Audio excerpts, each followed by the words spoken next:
Are you curious about bondage, but don't want to learn rope? Then discover light bondage for beginners. Safe, sexy ways to restrain your partner without needing knots. In this video, you're going to learn fun, easy techniques using everyday items and be able to build trust and intimacy in your BDSM play. I'm Brandon the Dom. Let's dive in. Being tied up is probably one of the most sought after experiences in BDSM. But learning rope can be a high barrier to entry for many beginners. The idea of memorizing multiple ties and ensuring a submissive safety in the process can be daunting for many DOMs. Submissives, in turn, may find it difficult to be safe enough to be that vulnerable in someone else's hands. Luckily, rope is not the only option for restraining someone. There are plenty of alternatives that are just as fun and effective, many of which are easy to learn and get started with. Now, first off, what is bondage? Bondage is a cornerstone of BDSM. In fact, the B in the acronym of BDSM stands for bondage and basically refers to the consensual act of tying another person, binding or restraining a partner. And bondage is typically done between a top, dom, or rigger, the person that's doing the restraining, and a bottom, submissive, or rope bunny, the person being restrained. As with many aspects of kink, it does not have to include dominance and submission or be a part of any power dynamic, although it is often present in power exchange relationships. Especially within the shibari or rope communities, many people enjoy the practice for its own sake without incorporating dominance or submission. And let's talk about light bondage versus heavy bondage for a second.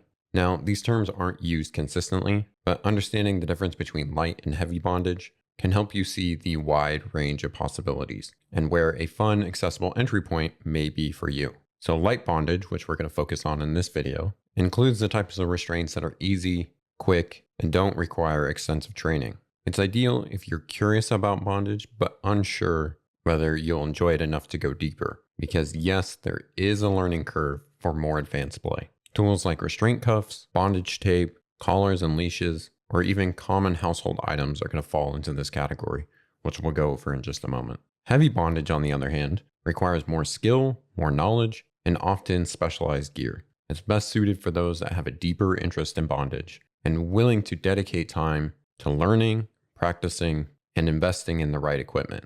Rope bondage or shibari, torture bondage, elaborate bondage devices, and furniture that include bondage would all be considered forms of heavy bondage. Now let's talk about why people enjoy bondage. For the person that's being bound or tied up, the allure lies in giving somebody else total control and trusting them completely in that process. For those that may experience anxiety or fatigue, being tied up can actually offer a rare mental relief that they don't normally get. Because once restrained, they are physically incapable of acting on whatever they were worrying about, making those concerns pretty much irrelevant. Even if they wanted to, they couldn't do anything about their concerns. But they have no choice but simply to just be in that moment. No decisions to make, nowhere to go, nothing to do, just remaining in the position that they were placed in. The second part of the allure is the trust and vulnerability involved in submitting to another person's will. Each time they're tied, it's like saying, I allow you to immobilize me,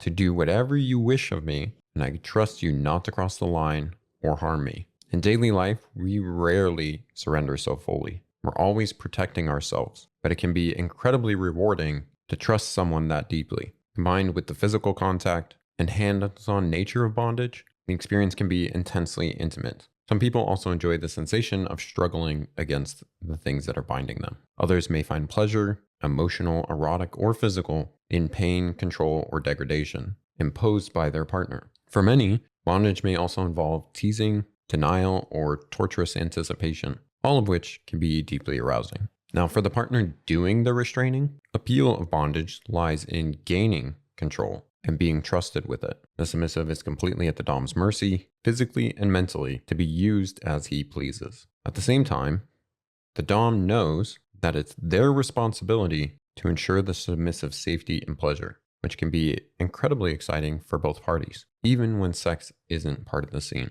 Now let's talk about how to engage in light bondage. First, let's talk about risks and safety. One of the reasons that rope bondage is so intimidating for beginners is the level of risk involved, because these risks might include fainting, falling from a suspended position if you're doing suspension, pressure on internal organs, aggravation of existing injuries or illnesses, dehydration, suffocation, reduced circulation, nerve damage, anxiety, or panic attacks. Sounds like a long list of things that you get as side effects for a medication. Now, while some forms of light bondage can help reduce exposure to some of these risks, they do not eliminate them entirely. So that's why it's important to take a few simple precautions when you're getting into light bondage. And this might mean using quick release clamps or panic snaps, which allow you to free your rope bottom very quickly in case you need to. It's also recommended to keep a pair of trauma scissors. So these are trauma scissors right here.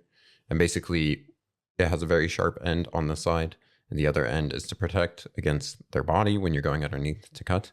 And they're very sharp and can quickly cut rope or clothing or whatever needs to be cut. If you're using locks or anything that requires a key, you want to have more than one key available. So storing backups in really easy to reach locations. The other thing to keep in mind is to never leave a restrained person unattended, because unexpected events can happen and do usually happen when you're away, because that's the laws of the universe for whatever reason. It's also recommended you have a first aid kit or treatment kit on hand somewhere easily accessible, because sometimes minor cuts, abrasions, bruises, or rope burns are all part of BDSM and bondage scenes. And as you're beginning, avoid truly inescapable restraints, because complete inescapability is actually quite rare and not recommended for beginners. Ideally, the bound person should be able to free themselves with effort, especially in emergency. It should also be noted that bondage is one of the ways that many people reach subspace. And when this altered state happens, a submissive may become incoherent or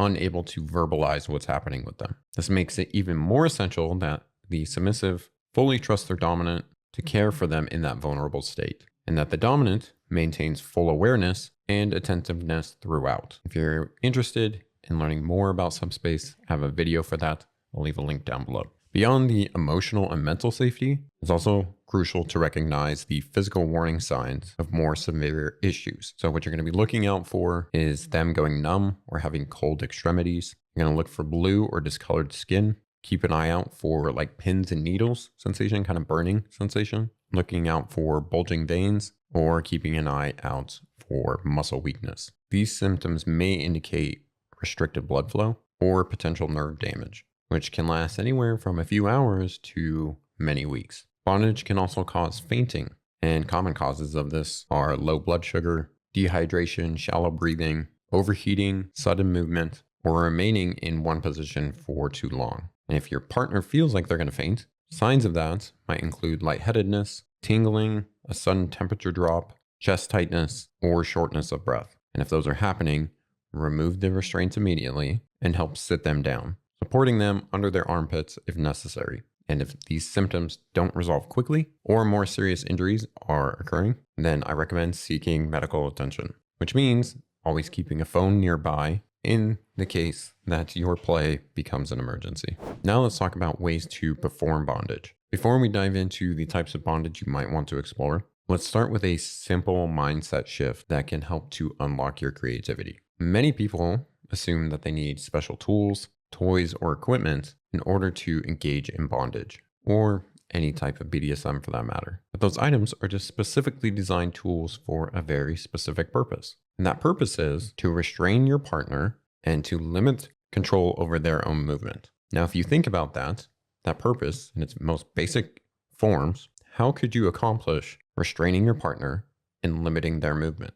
You might bind parts of their body together, like tying their wrists together. You might keep body parts separated, such as using a spreader bar to keep legs apart. You might bind them to an object, such as tying them to a chair or the bed. You might suspend them off the ground, such as when you're doing rope suspension. You might place them in an object that holds them in a position, such as a cage, or you may completely immobilize them, such as with mummification or wrapping. The methods you use to achieve these restraints and the tools that you choose are virtually limitless. So don't fall into the trap of thinking that you must use rope or some other popular BDSM toy. In fact, you don't need any tools at all, because you can use things like mental or verbal bondage, which relies on spoken commands, gestures, or implied instructions to create that experience of control and restraint. As long as you stay safe, consensual, and attuned to your partner, you're as free as you want to get creative with bondage. So with that in mind, let's talk about some types of light bondage. for beginners. First off is body bondage. And there's no better way to start exploring bondage than using what nature already gave you. You can use your body and your strength to restrain your partner and compress their movements. I've already talked about many of these in my manhandling video, which I'll leave a link down to below. But some examples include giving them a compression hug, holding their arms, wrists, legs, hips, or face down into the bed. You can also wrap their own arms around them while you're holding them from behind. And more advanced variations of things like this might be using their own hair as a restraint. That, of course, is going to require knowledge and care to avoid damaging their hair or injuring their neck. This is a great example of how you don't need any tools. You can use what you already have. Another example of this is mental bondage. So instead of using ropes or cuffs, mental bondage relies on psychological restraint, usually through verbal commands. So a dominant might instruct their submissive to keep your hands above your head or stay exactly where you are. There's no physical restraint involved, but the submissive still chooses to obey, often due to respect of the dominant, anticipation of reward or punishment, or simply the thrill of being told what to do. And this style of bondage can be incredibly powerful and intimate when done with mutual trust and understanding. Next, let's talk about bondage with clothing. So clothing can be excellent makeshift bondage gear. As garments come off, they can be transformed into restraints for the wrists, ankles, or even used to secure a partner to furniture. So some common clothing items that are used for bondage are neckties or scarves, belts, bandanas, shirt sleeves, or leggings. And as a bonus, many of these can double as blindfolds or hoods. However, there is some caution to be had with these because slippery materials can tighten and start to cut off circulation much quicker, especially when they're unexpectedly pulled in certain directions. Also, smaller items like ties or scarves may not be long enough or wide enough to distribute pressure safely and evenly across the body. The smaller the item is that you're tying with, the more pressure it's going to put on a particular area, the more likely you are to cut off circulation or have nerve damage. So while they're easy to use, just practice with caution. Definitely have shears nearby. Now let's talk about bondage with bedding. So the items that you already have on your bed can also be perfect for in-the-moment restraints. For example, you can fold a pillowcase lengthwise a few times and use it basically in the same fashion you would as a necktie. Or you can also swaddle your partner in a blanket or a sheet to restrict their movement. Similar to how you would wrap a baby, how a baby gets wrapped up in that, you can swaddle your partner in a blanket. All right, now let's talk about bondage with wraps. So many wrapping materials are great for immobilizing or binding your partner to objects. So some popular options of this include bondage tape. So bondage tape, this is a roll of bondage tape here. It's basically made of a PVC material and it only sticks to itself. So completely sticks to itself like normal tape would, but it doesn't stick to your skin or your hair or anything else, which makes it very safe. And as long as you unwrap your partner nicely, you can actually reuse the tape a few times. You can also use vet wrap, which is basically a self-adhering bandage that's often used in medical care. Basically, it stretches and clings to itself, which is really nice for distributing pressure across the body and across joints. Or you can also use plastic wrap. And this is commonly used for doing things like mummification, but it can also work to securing an arm or something to an object and having them completely immobilized. Now, bondage tape is usually my go-to when I want to mimic certain rope positions, but skipping the time and technique required to actually do that detailed rope work. The next easy starting position that you're probably familiar with is bondage restraints and cuff sets. So restraints can bind limbs together, attach a submissive to furniture,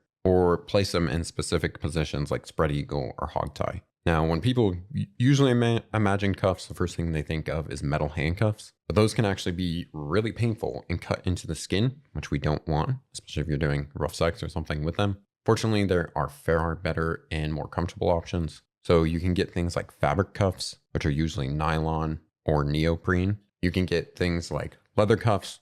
So these usually have some sort of padded leather with cuff restraints, and you can usually hook them together to make handcuffs or ankle cuffs or thigh cuffs, whatever, which ones you have. You can also get silicone versions of this. So they actually have like handcuffs that are silicone ones. Those are much more stretchy and they don't cut into the skin. And you can also get chains, or metal restraints or shackles. Many of these come with padded versions like I just showed you, and include a set of restraints that come for the wrists, the ankles, thighs, torsos, collars, and even leashes. Most of them are going to include that metal ring so you can clip them together, which makes it easy to bind to hooks, to anchor points, or to furniture. They're very, very versatile.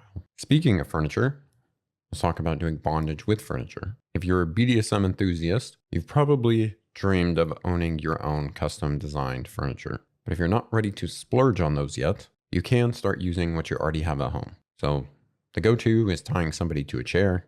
But you can also use under the bed restraints. So those are ones that go under your mattress, come up and over the top. Or you can also use over the door restraints, which is a nice alternative then to having an actual cross. You can even install simple eye bolts on your bed frames, your walls, or ceilings in order to create anchor points. Back when I was doing van life, which I have a few videos on this channel, my very first ones that I was doing in the van, I actually installed a couple points in the metal frame of the van in order to hook chains or rope to. And it was quite a bit of fun and extremely functional. And lastly, if you do want to get into toys, let's talk about some bondage beginner devices. Because honestly, there is a staggering amount of bondage gear out there, and it can feel pretty overwhelming. But a few beginner-friendly options to start with may include spreader bars. So this is basically a bar that unhooks and goes to different lengths. Some of them have a length that is already predetermined. That's to spread legs. There's chastity devices that you can get. Nipple or genital clamps, maybe not always seen as bondage, but they definitely can be used in combination with cuffs. And gags and mouth restraints. Again, you are restraining a certain part of that person's body. And items like gags, blindfolds, earplugs, or hoods may be even used to enhance a sense of isolation, confinement, vulnerability, and helplessness in the submissive, as well as inducing a certain amount of sensory deprivation. If you start engaging in some of those types of play, and you decide, you know what, I want to start taking this to the next level. If you're unsure how much you're going to enjoy bondage, I recommend starting with some of these types of bondage that I've just went over. Then as you experiment, you might discover that you really enjoy how the dynamic feels of either being restrained or restraining someone. From there, you can graduate to more advanced practices like rope bondage by learning through online courses or in-person workshops in order to build your skills. That said, don't be surprised if you find yourself returning to these lighter techniques again and again, because they're quick, accessible, and easy to incorporate into almost any scene. And really, that's my last tip of this video, is to keep it simple and keep it sexy. Because if this is something that you've been wanting to try out, there's no reason that you have to keep waiting. You don't have to master rope, memorize elaborate knots, or invest in expensive dungeon furniture in order to start engaging in bondage. In fact, I recommend that you don't start there. Some of the hottest, most connected scenes that I've ever had began with nothing more than just a set of leather cuffs and a little creativity. Because the goal here is not to impress anybody with your gear or your technique. The goal is connection, play, trust, power, and vulnerability. And you can explore all of those with tools that you already have around you, or even with just your hands or your voice. So start simple, pick one technique that excites you, talk it over with your partner, and give it a try. And you can always build on from there. So enjoy the journey. You've got this. Now, earlier I mentioned manhandling. And if you're interested in learning that and how to throw your partner around or bind their body with just your hands, I recommend checking out this video on manhandling. It's going to go through several techniques just like this video has, and should give you a great place to start. So check out the video. Thank you so much for your time and attention.